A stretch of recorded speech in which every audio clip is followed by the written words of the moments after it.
Hi, my name is Jesse. I'm a neuro-auto-associative programming facilitator and life coach, and I want to welcome you to my Step At a Time series.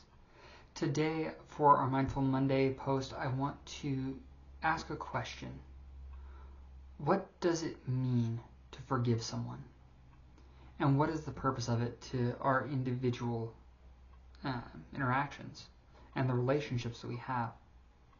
And going deeper, who does holding a grudge actually hurt? So to demonstrate these principles in action, I'd like to share a story about a difficulty that I've had with my father for years. So he and I, when I was younger, had interactions that he knew how intelligent and curious I was. And due to circumstances over the years, I began to feel like I was abandoned and he was hoarding information from me. And because of how I started interacting, he felt like I didn't trust him or didn't want to learn from him. And as this played out, it compounded over the years. And there was a catalyzing incident when I was around the age 13 with a arrowhead that I had made and wanting to make it into a obsidian knife. Now, young boys, my dad was at the camp. He was helping out with being a leader.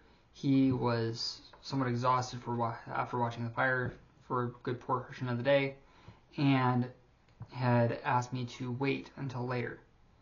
So having that distrust that he actually would come back and help me later, I started trying to figure it out on my own.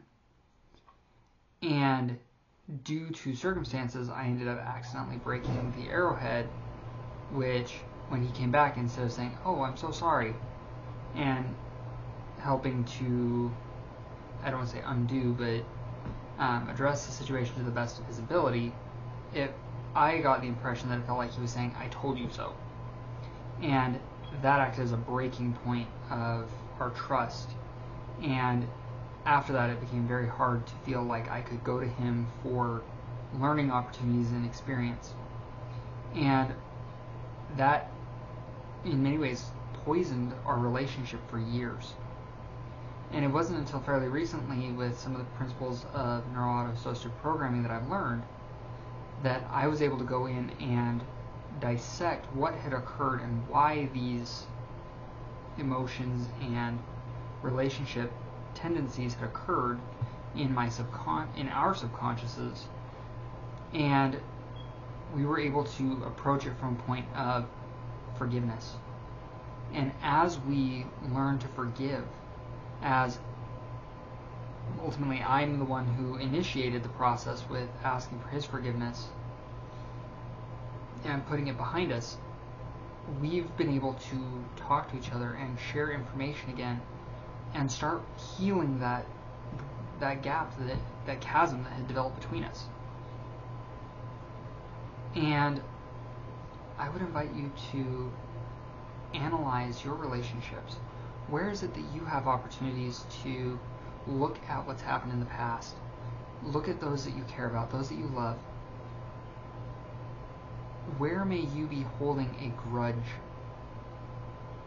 And where is it that you may benefit from forgiving them by letting go of that sorrow, that rage, that grief that has turned toxic in your life?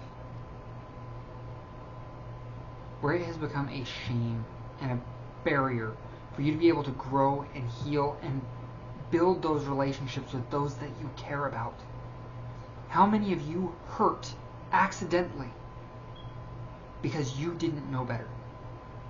Who could you be hurting right now simply because you're holding on to something that happened to you decades ago? For your sake, for the sake of those you love, forgive and ask to be forgiven. I know from my experience, I did not mean to cause the hurt that I did. Seek healing. If you think I've gone wrong, call me out. If you need help implementing any of these, reach out. I would love to help you.